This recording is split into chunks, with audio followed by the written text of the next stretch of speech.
I'm going to try and be brief, which for law professors is always a challenge.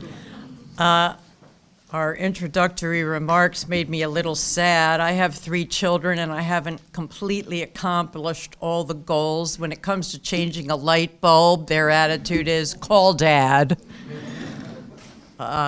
who is very good at that sort of thing. And completing a book, my youngest daughter, who's 28, a Penn grad, said, Mom, if I'm bored by a book or I don't like it, I just throw it aside. I won't finish it. Well, maybe that's a good thing. All right. Thank you for inviting me to speak to your Liberty and Literacy Conference on the important topics of school choice and K-12 education reform. I am honored to be here in this beautiful place, which represents the best of the American spirit and of American philanthropy. Now, when thinking about and looking into the topic of parental choice in education, on which I'm not really an expert, I was struck by the persistence of staunch opposition, indeed of widespread hostility to charter schools, to school choice, to school vouchers, although tellingly not as much to the fancy elite private schools, very expensive private schools that many of my colleagues send their children to. But this opposition and hostility continues to be expressed by powerful factions in our society, by opinion leaders on the left, by teachers' unions, by members of the educational establishment, who of course have a stake in the status quo for government schools. The strength and thrust of the opposition was brought home to me recently by an article that I read in the latest issue of the New York Review of Books, a left-leaning publication that I continue to read, despite some of the irritation that it elicits in me, to help me understand what the other side is thinking. Now, when I read publications like the New York Review, I am reminded of my own students at the University of Pennsylvania Law, who regularly complain that they are offended by having to hear or read about ideas they don't agree with. To which I respond, well, I'm offended every time I open the New York Times or the New York Review of Books or watch 60 Minutes these days. And does anybody care? No one cares. And I suppose they shouldn't. Anyway, the article I'm referring to was one by Diane Ravitch, a noted author and educational expert. She reviewed 3 books that were harshly critical of the charter school and school choice movement. And not surprisingly, she wholeheartedly endorsed the book's positions. Her lengthy review was entitled, tellingly, The Dark History of School Choice. Its main thesis will be familiar to anyone dealing with the progressive establishment today.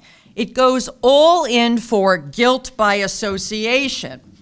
Ravitch starts with the undeniable premise that parental avoidance of public schools was, at one time in the past, and certainly in the South, motivated in part by resistance to racial integration. From that, she draws a sweeping inference. School choice today is irreparably tainted by that past.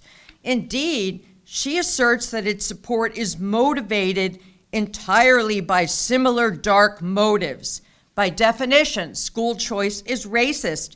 Hence, school choice must be resisted. It must be rejected. It must be abolished. Now, Ravitch does briefly and reluctantly acknowledge that confidence in public education declined during the COVID shutdowns and after the aggressive adoption of woke methods and content post-George Floyd. But she confidently asserts any opposition to woke ideas is just more racism, and concerns about COVID are just an excuse to indulge racist impulses. That's just dog whistles. We're all familiar with that expression.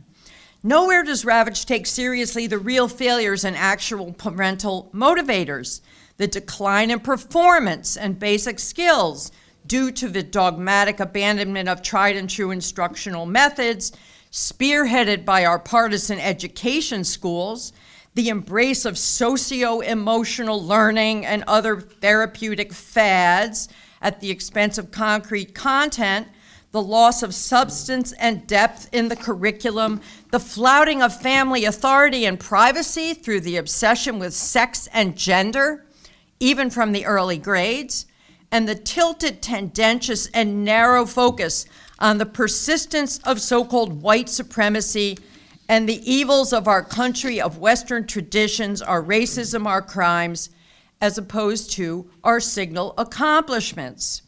To the extent Ravitch even alludes to these grievances, she indulges in the familiar lefty two-step of denial and justification, an argument in the alternative, as we say in the law. None of this stuff is really going on, the complaints are overblown, and anyway, there's nothing wrong with any of it. Schools are just preparing students for the real world and telling them important truths, which past teaching papered over. Ravitch's article gives us a good sense of what proponents of school choice and parental prerogatives are up against. And the arguments have to be dealt with and resisted by those who believe that government schools are not only failing to do their job, but have become a destructive force that is crying out for better alternatives. Now, this conference is entitled Liberty and Literacy, and that title is instructive. It is vital to think both about liberty and literacy, because both are important to an effective school choice movement. On liberty, I won't say much. Our country was founded by lovers of liberty who knew not only that freedom is valuable in itself as a natural right that we possess, but that big government and overweening extensive government power are to be viewed with vigilant suspicion as rife with potential tyranny and abuse, and that certainly has been brought home to us through current events and current occurrences. Now, this nowhere applies more forcefully than in the realm of education. A government monopoly on schooling, as with anything else, is an intolerable incursion on basic freedom and dangerous in and of itself.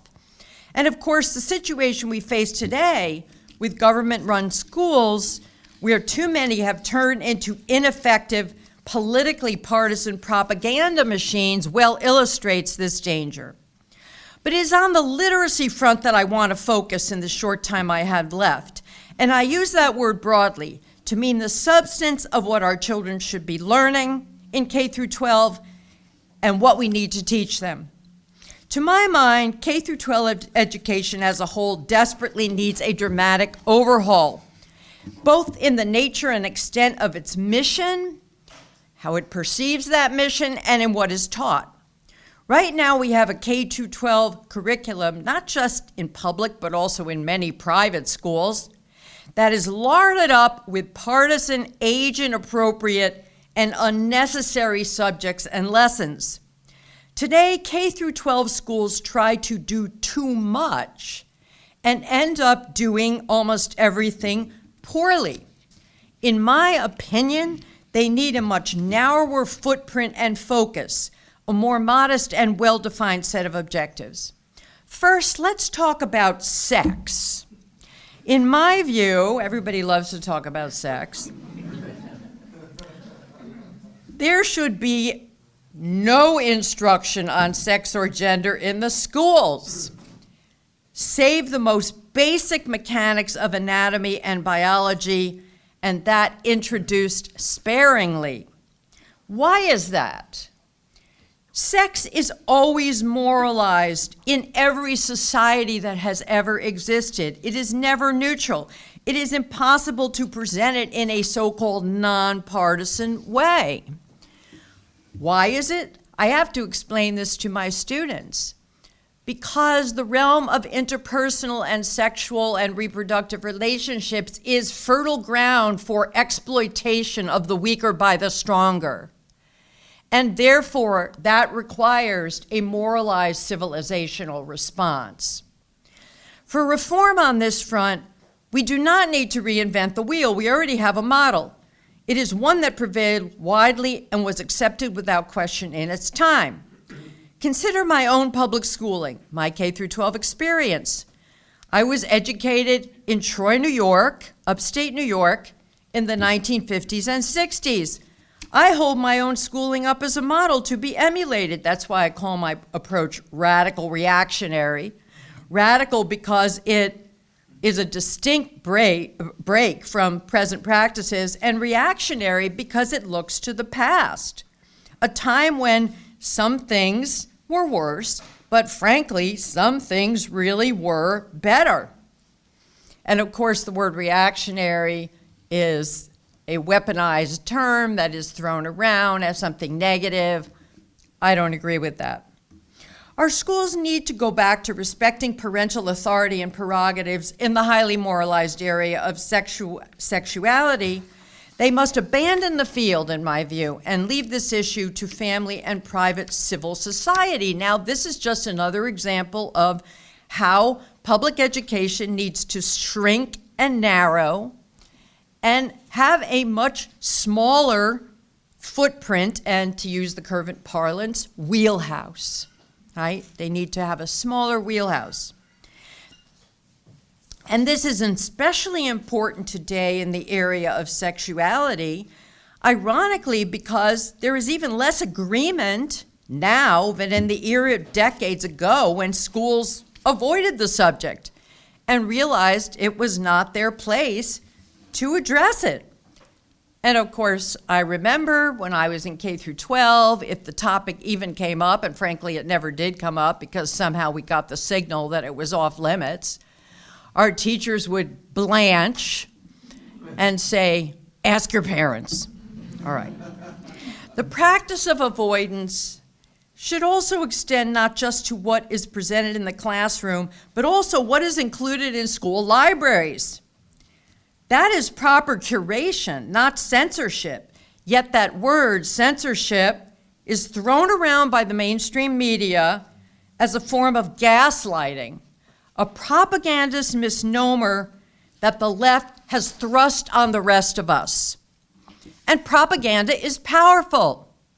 One of my cousins, an educated, thoughtful lady, lives in Florida, who faithfully reads the New York Times and not much else, recently told me, I don't want state governors, and of course we know who she had in mind, Ron DeSantis, censoring what is in my grandchildren's library. I patiently explained to her over a lovely lunch in Palm Beach that this is not the way to think about it. When states or locales eliminate explicit, tendentious, or controversial materials from school libraries, especially when they are sex and gender related, but not only that, that is not censorship, but rather a proper effort to choose and decide what children should be exposed to in light of what is age appropriate, but also with proper respect for parental prerogatives on sensitive issues in which parents must decide at what age to educate their children. Curating libraries is part of a larger mission. Once again, to shrink the ambit and authority of government schools versus parents and civil society. And as a byproduct, that enables schools to better focus their efforts on what should be their central objectives, which is to impart fundamental skills and basic knowledge of our institutions or our civilization as impartially as possible. Now, here's another reason banishing sexually sensitive material is not censorship. No one is stopping individual parents from exposing their children to explicit or controversial materials and ideas or publications. These are abundantly available on the internet, in public libraries, or through Amazon.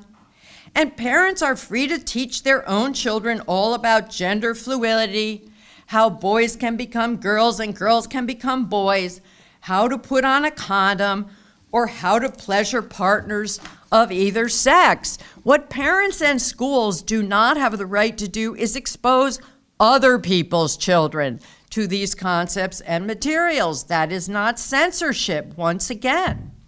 So censorship, if you hear that word and that word is thrown at you, reject it. Once again, this frees up time and attention for school's central role, and that is another point worth making.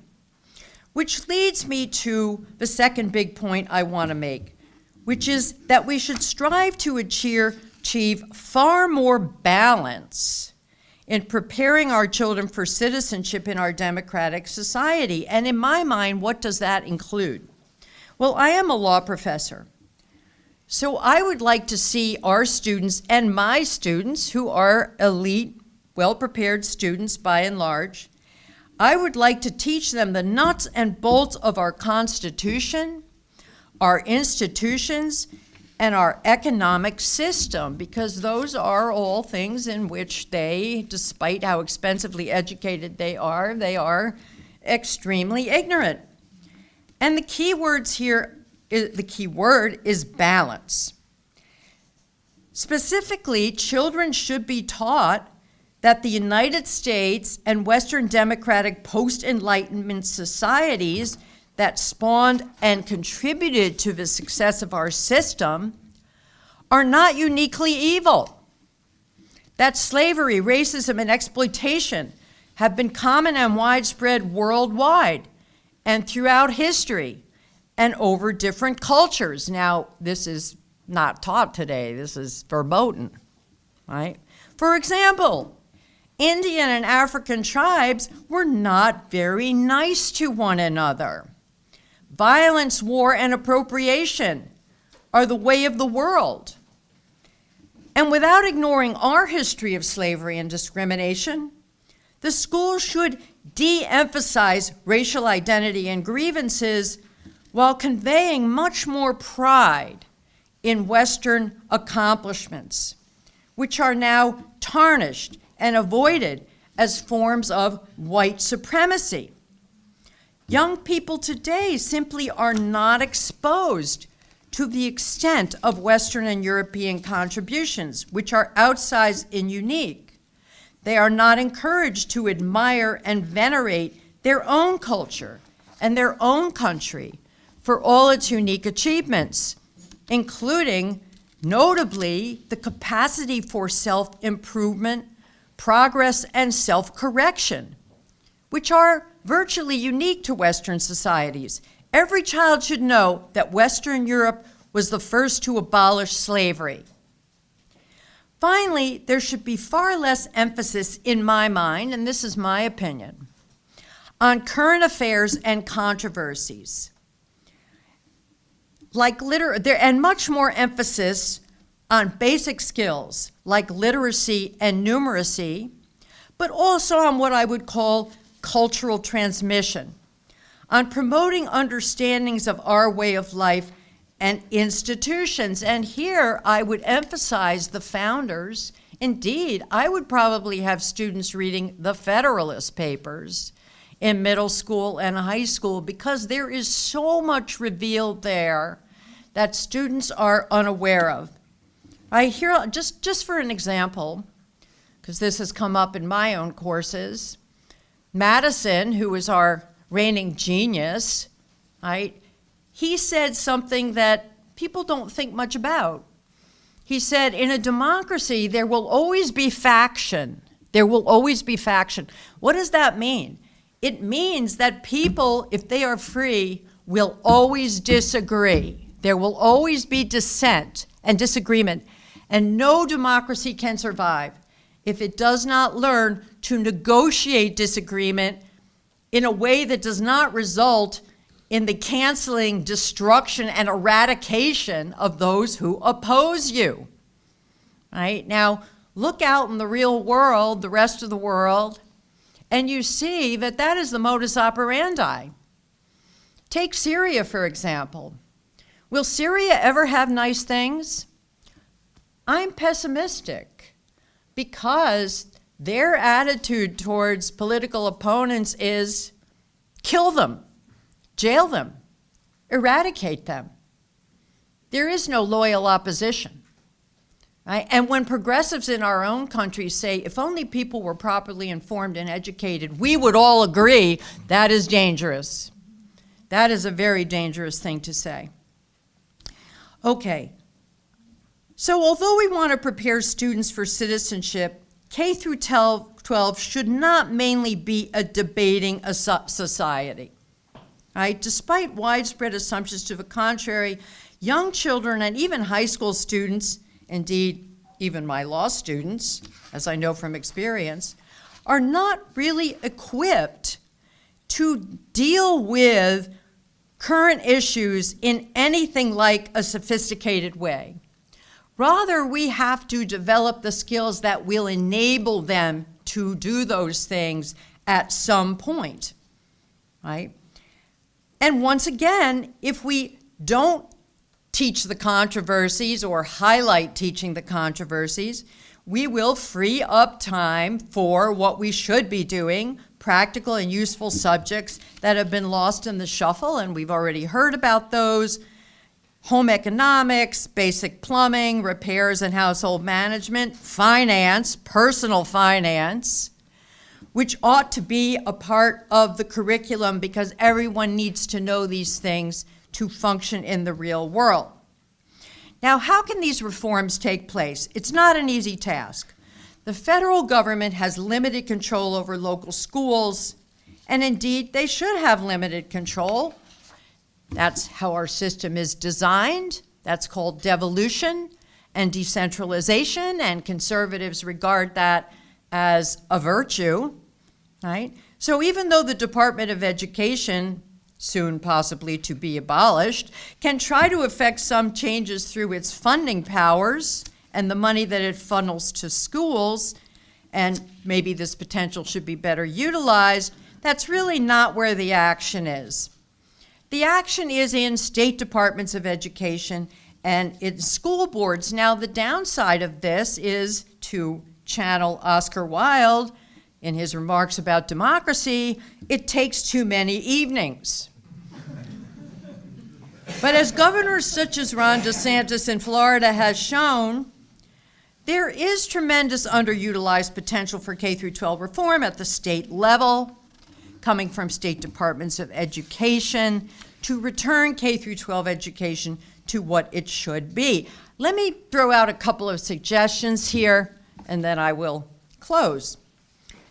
States should stop accepting degrees from education schools as a qualification for teaching. We should shut down education schools. They are a menace to society. Rather, we should require teachers to have 4-year college degrees in a substantive list of subjects, and then to pass a statewide test. Now, when you discuss or even suggest a test, people go berserk, right? Because tests are going to have a disparate impact. But really, the question here is, what is more important? Minimal basic skills and knowledge of relevant subject matter in teachers, or perfect equity? I know what my answer is. Right? The era of sacrificing merit for so-called equity, which means equal outcomes no matter what, must come to an end for everyone's sake, but especially for our students. And the current administration, to its credit, is making some efforts in this direction. In sum, K through 12 and what goes on at K through 12 is vital to the future of our country, and conservatives and Republicans really need to focus on this more than they ever have. This should be at the top of their agenda. Indeed, our educational institutions, and this is often forgotten, although it seems very obvious to me, has a tremendous effect on young minds and what our nation will look like for years to come. When young people ask my advice, I tell them, get married, have children, join your school board, or work for your state department of education, become advocates for a reactionary return to better older standards and to tried and true ways of doing things, and you will never have a free evening. Be a radical reactionary, a moral entrepreneur who tries to convince others that the status quo is not working because standards have fallen, students don't know anything, and they are being taught bad one-sided ideas. Today, our schools are failing to produce capable, loyal, informed, and constructive citizens. We need to do better, and school choice coupled with school reform will help us to get there. Thank you.